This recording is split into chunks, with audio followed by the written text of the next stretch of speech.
I'm Lindsey Morgan. I'm Raven Reyes from The 100, and you're watching Supanova TV.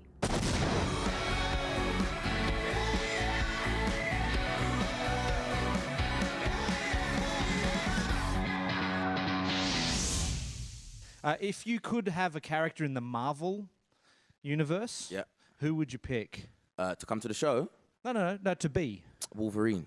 Bro. I What do you love reckon? Wolverine. Like, he's my favorite. I have two favorite superhero characters and I split it from like DC and Marvel. So for DC, it's Batman, and I have a little Batman tattoo on my calf. I don't know if you can see.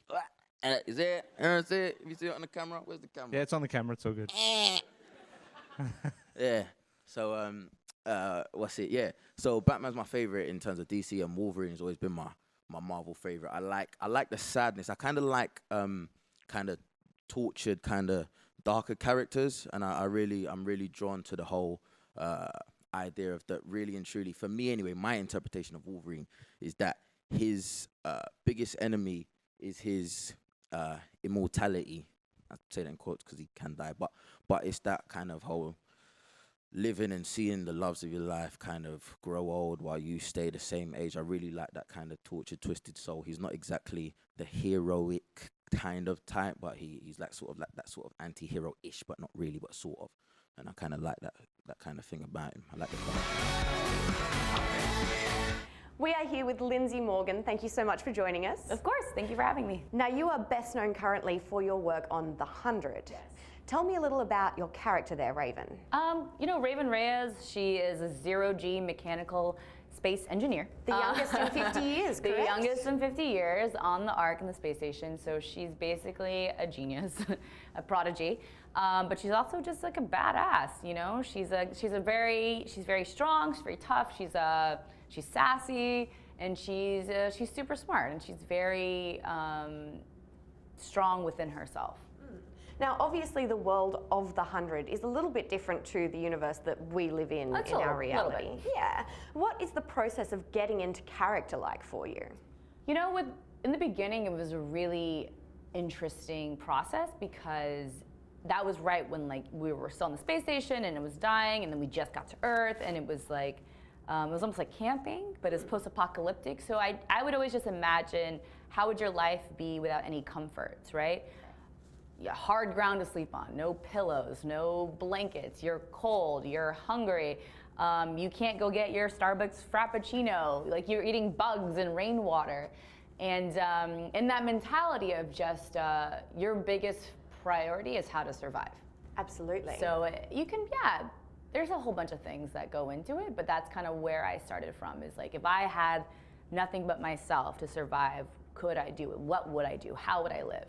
So it's cool. I mean, I like camping, I'm a very outdoorsy person, so I was into it. But yeah, you were into it from the start. for sure, but every now and then you're like, man, I just want a massage, you know what I mean? You know what I mean? Like, you just like, I just want to be warm. Because Yeah. you'd shoot out in the weather and it'd be snowing or raining, and you're just like, I'm just freezing. Turn it into glamping rather than camping. Yes. Yeah.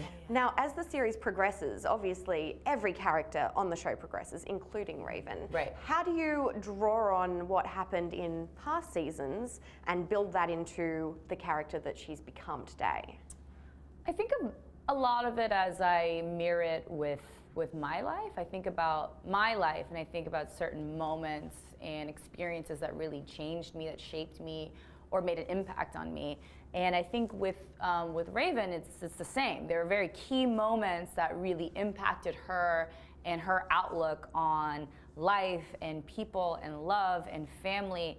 And I think also when, you know, especially in your early 20s, and, you know, Raven was 19, and so now she's 26 on the show.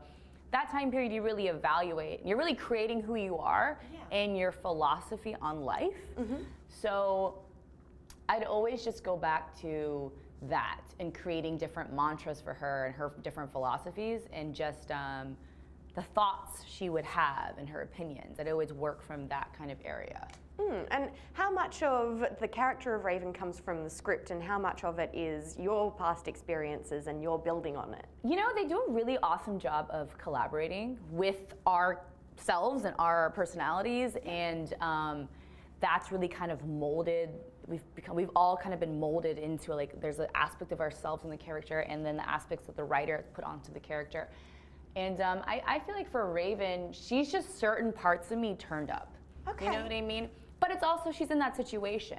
If I was in a life or death situation constantly, I would have this like very serious, very disciplined, like we don't have time to waste because we're gonna die. Yes. Aspect of me turned up, and that's her very kind of like her fierceness. Versus like in my real life, I'm like, yeah, we're just chilling and hanging out, cracking some jokes, you know what I mean? Like Raven doesn't have time to crack jokes. Yeah. Otherwise, she probably would. So I try to turn up certain parts of me, and Raven's always on a mission, right? Always trying to get something done. So I always feel like I'm my most Raven-like when I'm trying to get something done, or if I'm in some kind of like strenuous situation, because she's always under so much like stress, like a tough workout. I always feel the most Raven when I'm like really like going at it, and like I feel strong, but I'm also tired. You know, having that dichotomy of like, I got to get this done. I have to power through. I have to be strong enough to do this, you know? Yeah, I know. So finding that in yourself and bringing that out, you know, and letting that have the forefront versus Lindsey, that's like, you know, a dork. So it's like, put that away. Bringing other things forward, dialing them up to 11. Dialing that up to 11, that one down to 2. Yeah. No one needs to see that. Well, we're so glad to have the real you here, Thank cracking you. jokes with us. Thanks. Thank you for joining us. Thank you for having me. Here with Cliff Secord, the Rocketeer, though I'm pretty sure it's not actually Cliff under there, is it? Not quite, no. Okay, so tell me about the costume. First of all, I just want you to spin around and show us this backpack. Okay, look at this. This is so shiny. So tell us a little bit about how you made it. Well, the finish on the backpack is a chrome paint finish to get that gloss to it. That's chrome paint? Yeah. Wow. Yeah, it's I've got someone here on the coast that does a very, very good job. So, yeah. And what about the helmet? The helmet, yep, it'll be actually getting the chrome finish in about a month's time, so be nice and shiny for next year. Okay, you were saying to me before that that this is what you do for a job. What do you do? I make creatures, monsters for films. I run John Cox's Creature Workshop and won an Academy Award for my work on the film Babe. You actually won an Academy Award? Yeah. There we go, ladies and gentlemen, our first Academy Award-winning interview on Supanova TV. So you make special effects and so forth? Yeah. So we do lots of creatures and monsters and animals. And in your spare time, you cosplay? Absolutely, yeah. Well, I'm a big fan of movies, and The Rocketeer was always a favourite comic for me when it came out, and then finally when they made the movie, you know, I was just hooked on the whole look of it. I have loved it ever since it came out. I love Joe Johnston. I think he's an incredible director. Yeah. He was the perfect one for Captain America. And what other costumes have you got planned for the future? I have the gorilla from Robot Monster, made from leftover gorillas from George of the Jungle. We've got some Lego characters as well. So depending on how I feel is, you know, what character I'll come as. That is just so awesome. Thank you so much, mate. Thank you. Cheers.